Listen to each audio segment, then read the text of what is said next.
Tonight's story starts with a quiet man walking away from everything and discovering he wasn't the one who lost. Stay with me till the end. You'll see why. And if you like real stories like this, hit subscribe. Hope you enjoy it. This is the night it really ended for me. I stepped into the golden oak like I was walking into a courtroom. Same warm lights, same leather chairs, even the fireplace I used to think made it feel special. But that night, all I felt was exposed, like someone was about to read out charges with my name on them. That's the steakhouse where I proposed to Marla 9 years earlier. She cried back then, not a loud sob, just a breathy yes, and a smile that made me feel like I'd won something big. I still remember the exact chair she sat in that night. She walked past it this time without looking twice. I sat alone for 20 minutes, feeling like a complete fool. When she finally showed up, she strolled in like a CEO between meetings. Italian blazer, hair perfect, eyes glued to her phone. I knew that smirk. It wasn't for me. Kellen must have texted something clever. I stood halfway, said hi, pulled her chair. She barely looked up. Just dropped her bag and muttered, "Busy day." Her fingers kept flying across the screen. "I ordered your favorite cab and a ribeye. Medium rare." "Thanks," she said, still not looking at me, just like I was still staff. We barely spoke until the appetizer hit the table. Then, without even pausing her scroll, she said, "Kellen and I are planning a spring wedding. This dinner's actually kind of nice closure." I almost choked on the bread. "Closure?" She sipped the wine like she was testing it for someone else. "You know, before everything levels up." "You mean after I walked away from my design career to build your agency?" She didn't even blink. "Some people are meant to be support, not vision." I stared at her, and she kept going, like it was a PowerPoint slide. "Investors see me as the brand. You don't exactly fit the story. The jeans, the whole quiet thing. Honestly, a Potter in Oregon would photograph better." Before we continue, drop your city or country in the comments. I want to see where everyone's listening from. Thanks for being here. That stung harder than I expected. I reached into my jacket, slid a manila envelope across the table. "I signed off on the divorce terms. Court's at 10 tomorrow. After that, I'm taking the train to Willow Creek, starting over." She looked up for the first time all night, then let out a soft laugh. "You'll end up selling mugs at a farm stand." She tossed the check onto my side of the table like it was a tip. "Thanks for being my launch pad." Then she stood, adjusted her blazer, and walked out like she'd just closed a deal. I watched her disappear through the glass door, probably off to meet Kellen. I looked down at the cold steak. I didn't eat, just stood, threw some cash on the table, and walked out into the Manhattan night. The next morning, I sat on a hard bench in Manhattan Family Court, stiff in the only decent suit I owned. The air smelled like cheap cologne and coffee, and my tie kept sliding sideways no matter how tight I pulled it. I felt like a nervous intern waiting for a job I already knew I wasn't getting. Marla walked in like she'd just come from a networking event, perfectly tailored navy pantsuit, heels clicking, her hair up in that twisted knot she used for serious meetings. She barely looked my way, just muttered something to her attorney and took a sip from her to-go latte like this was just another line item on her calendar. Her lawyer, some guy named Trent with a fake tan and a gelled part, sat down across from me and opened a leather folder like we were negotiating office space. "Let's make this quick," he said, flipping to a page already dog-eared. "If you go after the agency or the apartment, we'll drag this out 6 months. We'll question your stability, your involvement, your temperament. Your name will come up in client calls. It won't be pretty." I didn't say a word, just stared at the numbers in front of me. Low 5 figures in cash, no claim to the company I helped build from scratch, no share in the apartment equity despite my name being on half the damn utilities. It looked like a buyout package for an intern who spilled coffee on the founder's laptop. When we went in, the judge barely looked up from the documents. She just confirmed my name, Marla's name, and then asked one question. "Do you understand that you are waiving all claims to the shared business and assets listed?" I nodded. "Yes, Your Honor." Truth was, I was more scared of staying tied to Marla than I was of walking out broke. Money could be replaced. Her? That grip, that manipulation. I needed oxygen again. After the gavel dropped, I stood up to leave, but Marla caught me by the elbow in the hallway. "Real players don't cling to sunk costs," she said, voice smooth like she was giving a TED Talk. "I'm letting you go clean. You should be thanking me." Then she turned and walked away without waiting for a response. I stood there trying not to punch the metal railing beside me. That's when I heard someone call my name. Renee, my best friend since college, jogged up holding 2 coffees. I missed the courtroom drama, but I saw that exit. Man, she walks like she's on a runway, not walking off a cliff. She handed me a cup, then lowered her voice. My cousin at Midtown Federal? She's seen inside the agency. Behind all the curated Instagram noise, Marla's been juggling debt, late fees, and short-term loans. It's a mess. I took a long sip, needing the burn more than the taste. Renee stepped closer, serious now. She also found something worse. Loan packets, with your name on them, your digital signature, but she swears they're recent, like last month, after you moved out. I blinked. I never signed anything after I left. I know, she's still looking, but Lowell, this isn't just divorce ugly. This is criminal ugly. You need to get as far away from her as possible while I dig. Outside, the cold air hit like a slap. I pulled out my phone, scrolled to Marla's contact, renamed it to Do Not Answer, stared at it for a second, then deleted it completely. I snapped the SIM card in half on the sidewalk. A cab rolled up, and I waved it down. Penn Station, I said, climbing in before I could second guess it. On the platform, I opened my phone's recorder for the first time. If anybody hears this someday, remember, sometimes the smartest move is walking away broke instead of staying owned. The train rolled west through rusted freight towns and half-dead factories, then slowly gave way to miles of flat fields and the occasional old silo leaning into the wind. I sat in the observation car with my knees pulled up and my duffel under the seat, staring out the window like it owed me something. That bag held everything I didn't throw out in the last week. Sketchbooks, 2 pairs of jeans, the old headphones Marla once said looked too low rent, and a set of agency business cards I kept, maybe just to remind myself what I gave away. I pulled out my industrial design notebook, hoping to get something on paper, anything. The pencil felt clumsy in my hand. All I managed were half-finished logos, the corner of a table, an empty chair at the end of a boardroom I'd rather forget. I shut the book hard and dropped it back into the bag. Across from me sat a woman knitting a scarf that looked like it had been made from a bag of Skittles. Her needles clicked fast and steady. After a while, she looked up and studied me like I was a word problem. "Running away or running toward something?" she asked. I blinked, still figuring that out. She nodded, unfazed. "Name's Alma Pike, 73, on my 3rd reinvention. You?" "Lowell Lane, 34. Well, look at that, you're a kid." I gave her the quick version. New York, branding agency, ex-wife, younger replacement, signed everything away. She didn't flinch, just kept knitting. Men like you were raised to believe leaving is failure, but staying while someone shrinks you, that's the real loss. I stared out the window again. I keep thinking I failed, as a husband, a provider, even just as a man. She snorted. "A partner who mocks your work and hides the bank statements isn't a fair supervisor, kid. That's not a relationship. That's an HR violation with candles." I actually laughed. First time in days. She lowered her voice. "When you get to Oregon, put your name on the door first. Don't confuse being helpful with being used. Promise me."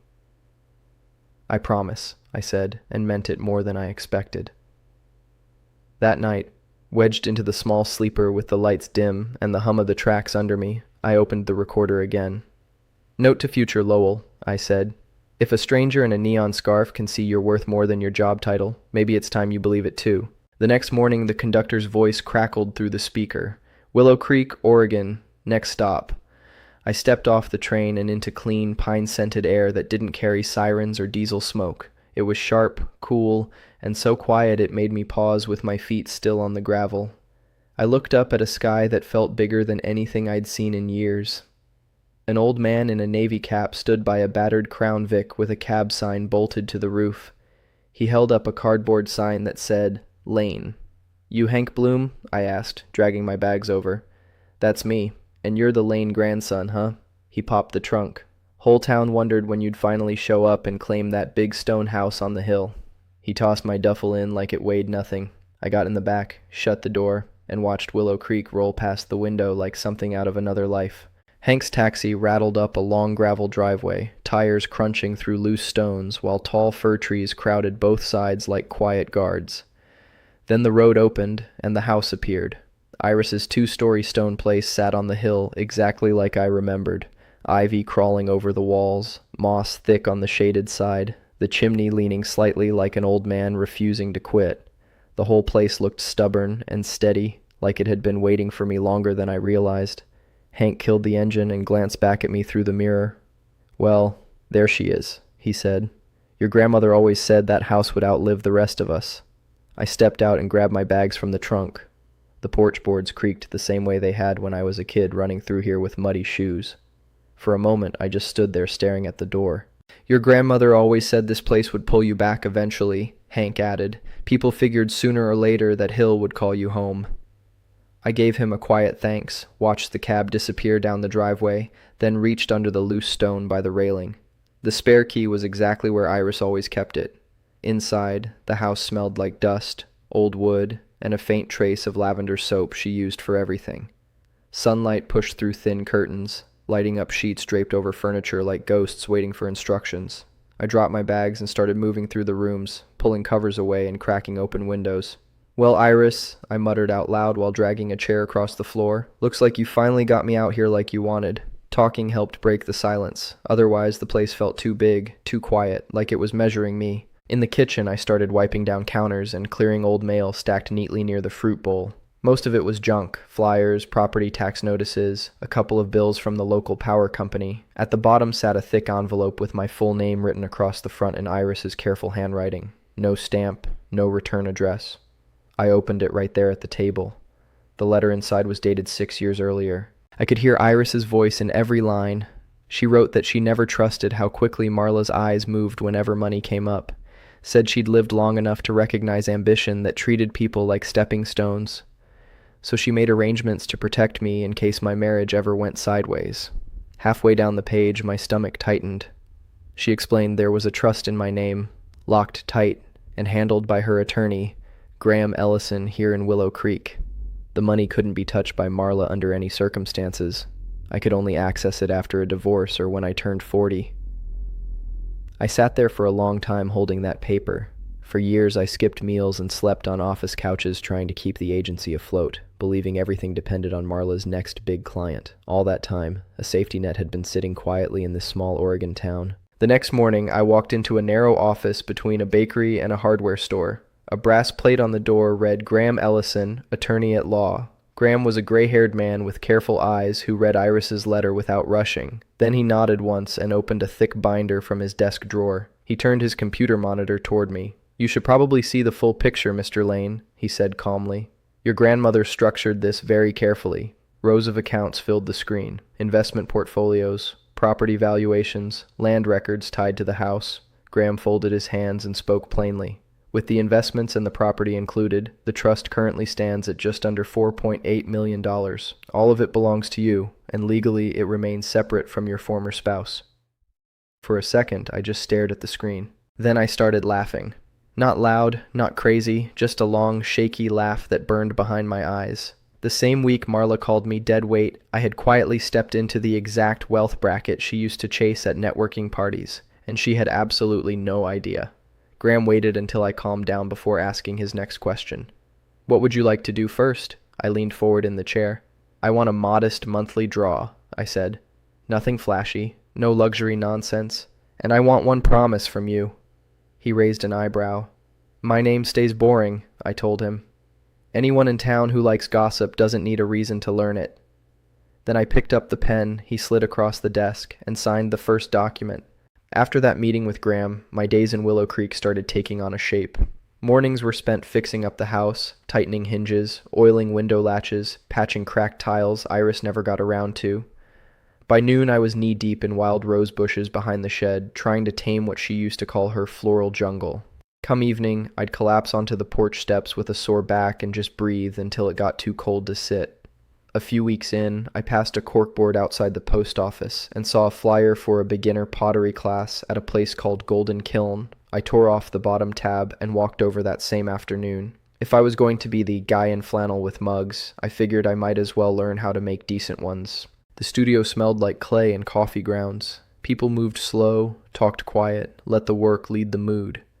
I sat down at a wheel for the first time since college, placed a hunk of clay dead center, and pressed my palms around it. Something clicked. My industrial design brain liked the rhythm of it, form and function with no pitch decks attached. After class, the studio owner, Celia Vaughn, walked over while wiping her hands. Late 40s, ponytail, sleeves pushed up, she had the kind of calm that came from long days around wet earth and hot kilns. "You centered that like muscle memory," she said, squinting at me. "Where'd you learn?" "Studied industrial design, ran a creative agency in New York." She raised an eyebrow. "What brings you out here?" "Divorce, burnout, wild roses, and bad coffee." She let out a short laugh. "Fair enough. Want a couple teaching slots? Beginners only. I'll pay decent and give you a key." I was surprised how easy it was to say yes. It felt good to work with my hands, to finish something, and know it was done right without a second round of client notes. Around the same time, a guy in a windbreaker started showing up at the gate. He said his name was Carter, local developer. Claimed he was just being neighborly, then handed me a glossy packet of plans for vacation cabins on the back edge of Iris's land. He smiled too much, tilted his head like he was making room for my agreement before I even said anything. "You're sitting on gold, man. Most single guys in your spot would have sold already. You could cash out and live easy." I looked him dead in the eye. Not interested. He pushed again the next week with new numbers and phrases like shared vision and economic opportunity. I told him no again, slower this time, clearer, no soft edges.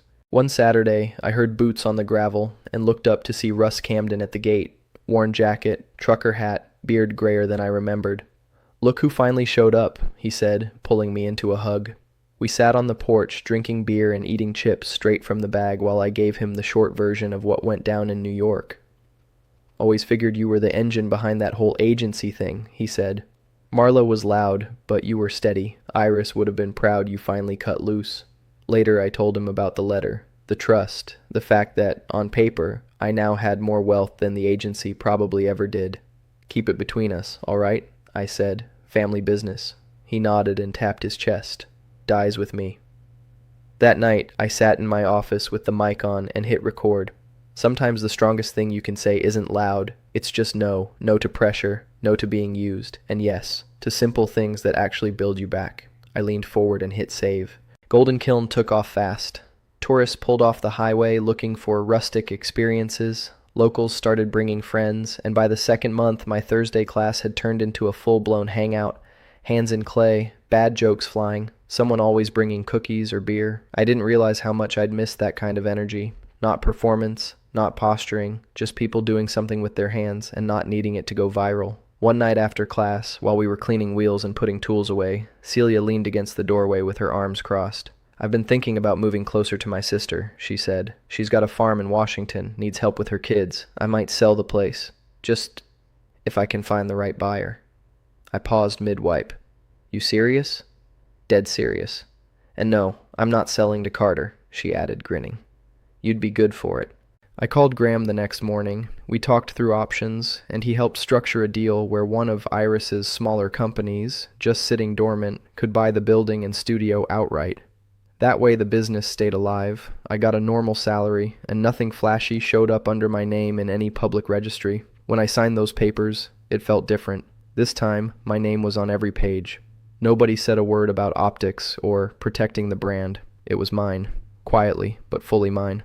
Around that time, Renee started leaving me voice messages from New York like she was reporting live from a slow-motion car crash. "Marla and Kellen are doing this podcast now," she said in one, calling it authentic branding in an age of noise.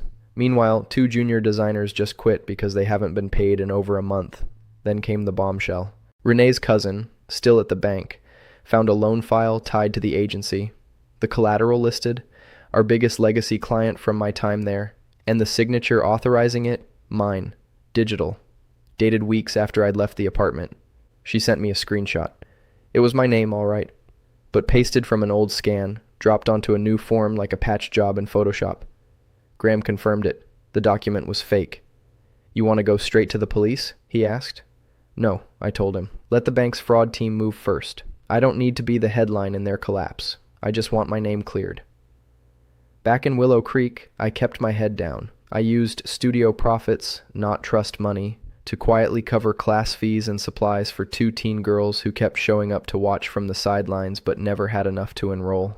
Both had real design instincts, the kind that showed up in the way they held tools or tilted their heads while watching others shape clay. One afternoon, I told my recorder, "Helping them feels better than any bonus I ever got. There's no branding deck attached, just proof that something I built finally has room for someone else to grow."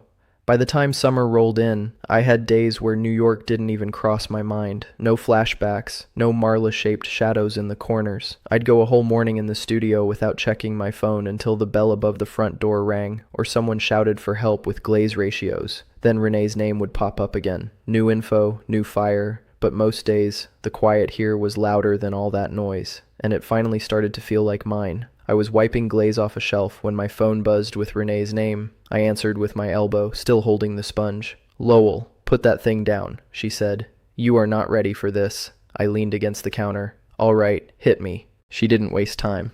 "Colin and I just got a wedding invitation. Marla and Kellen are doing the whole thing at the Monarch. Ballroom, live orchestra, full branding package. They're calling it a case study in lifestyle branding." "Swear to God that's printed right on the envelope." I stared at the rack of drying mugs. "Let me guess. Okada?" "Guest of honor," she said. "Kenji Okada himself. They're trying to lock him in as the final investor.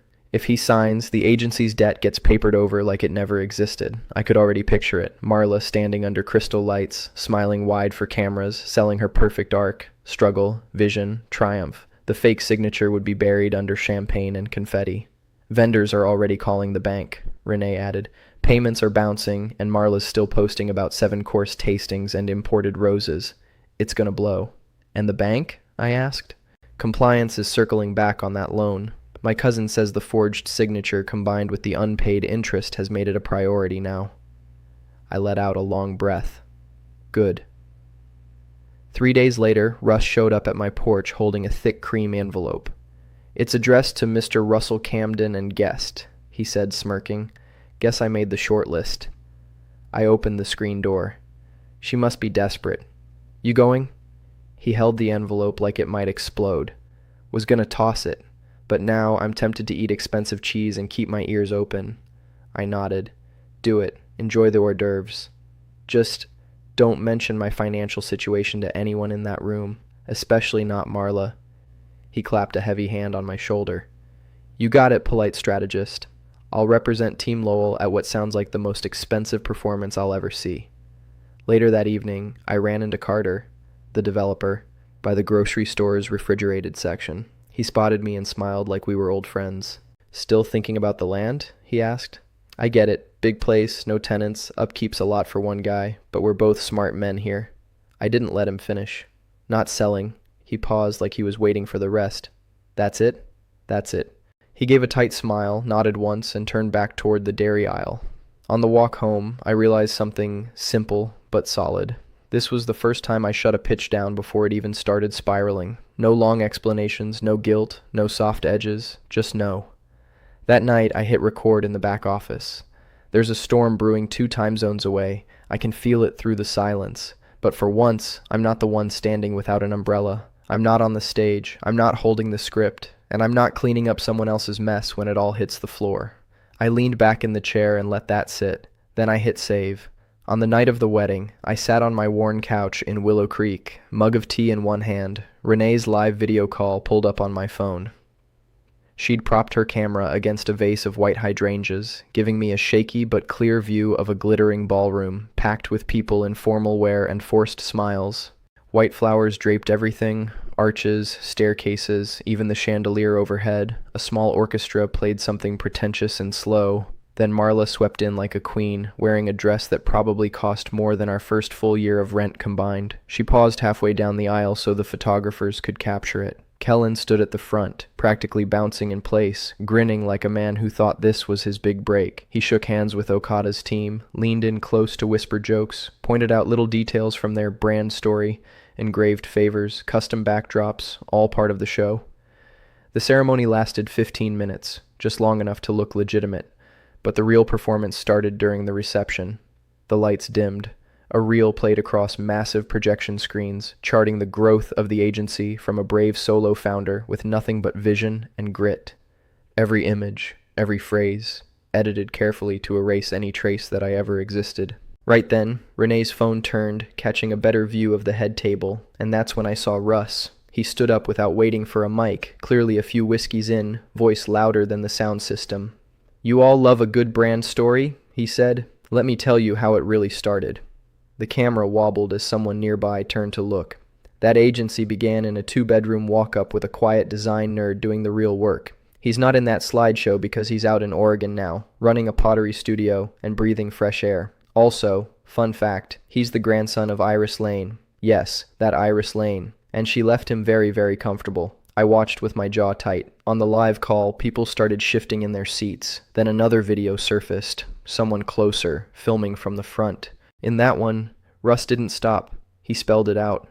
The trust, the conditions, that Marla pushed out a partner who now had more money, more land, and more freedom than she'd ever let him have. Watching from my couch, I winced. He was breaking a promise, but I could hear the hurt and the whiskey in every word. That clip had barely made it around before another one surfaced. This time, Martin Keene from the bank, rising from his seat at a back table. He adjusted his tie like he'd practiced this speech. "Every check associated with this event has bounced. There's an active investigation into a forged digital signature attached to a major credit line. That signature belongs to Mr. Lowell Lane." Gasps rippled across the room, and then, on camera, I saw Kellen's expression shift. His whole face collapsed inward, like the math in his head finally clicked. He pulled a thick prenup from the table, shoved it toward Marla, and yelled, "So you buried me in debt and protected yourself. That's what all that talk about trust was?" She tried to laugh it off. "It's just temporary cash flow turbulence." But Okada was already standing. He didn't say a word, just bowed slightly, gathered his team, and walked out. The cameras caught every second. Back on Renee's call, the noise rose, chairs scraping, phones out, Kellen yelling, "You used me as a rebrand," Marla snapping back, "He's just a bitter potter in the woods," and half the room filming it like it was the season finale of some reality show. I watched in silence as my ex-wife's biggest performance turned into viral content, one shaky video at a time. Over the next few days, my messages turned into a non-stop stream of links. Headlines, screenshots, clips from the wedding hit every social platform like a virus. People called it the brand collapse of the year. Design blogs ran breakdowns of the forged document. Caption writers had a field day. Bitter Potter goes bankrupt ex-wife. The logo lies. From branding to bounce checks. Renee sent me a voice note while walking to the subway. I could hear car horns behind her. "You've officially entered meme territory," she said. "People are stitching Marla's keynote speeches with bounce check notices. Design forums are using your forged signature as a cautionary tale in ethics classes." I called Graham, asked if we had a response plan. We didn't need one. The next morning, he forwarded me a letter from the bank's legal department.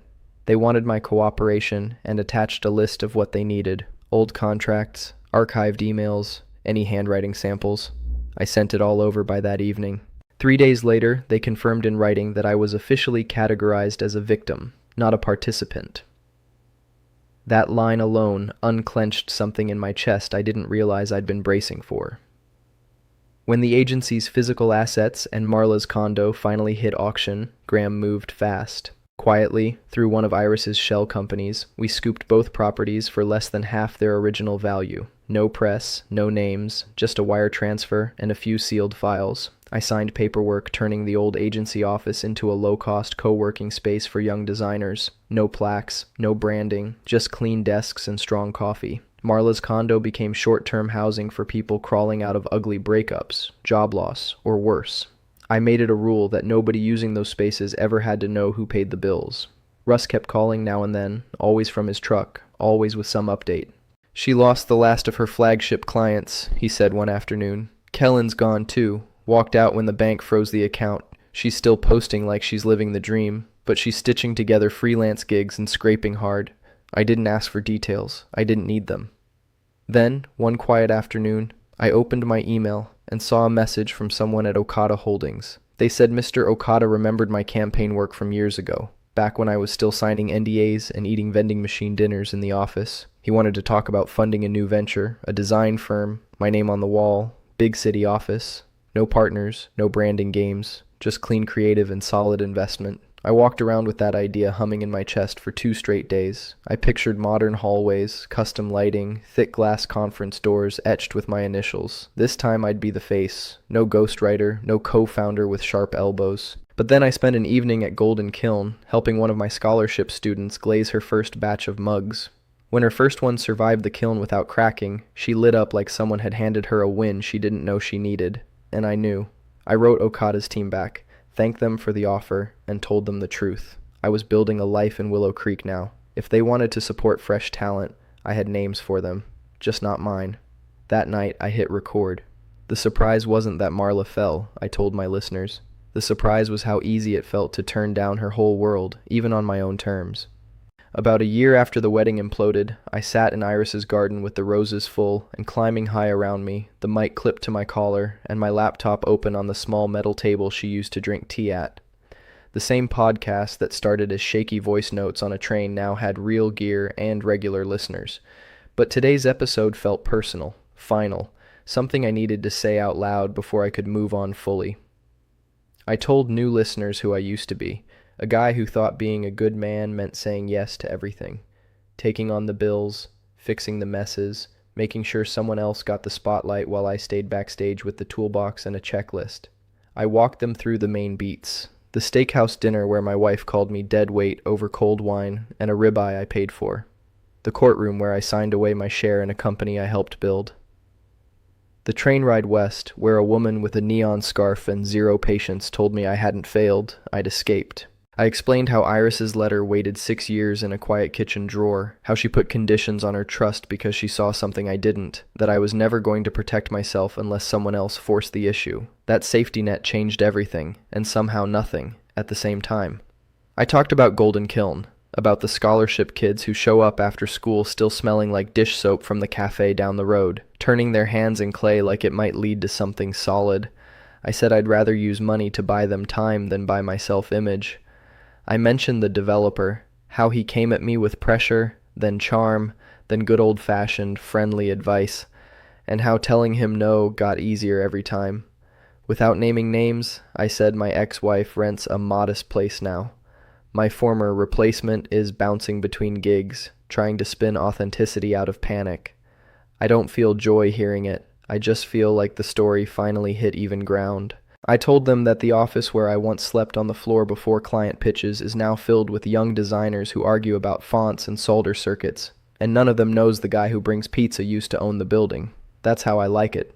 Drop a 1 in the comments if anyone ever told you that you'd be nothing without them or that job, and life ended up proving they needed you way more than you needed them. And I spelled out what I wish someone had told me at 25. The best revenge isn't proving you were worth keeping. It's building a life so solid you don't need anyone else as a crutch or a shield ever again. Then I hit stop, closed the laptop, walked down the garden path past Iris's roses, and listened to the quiet. My old world was just a story now, not a place I lived in anymore. As you sit with my story, what do you need to walk away from? Tap hype, subscribe and like, then share a quick comment below.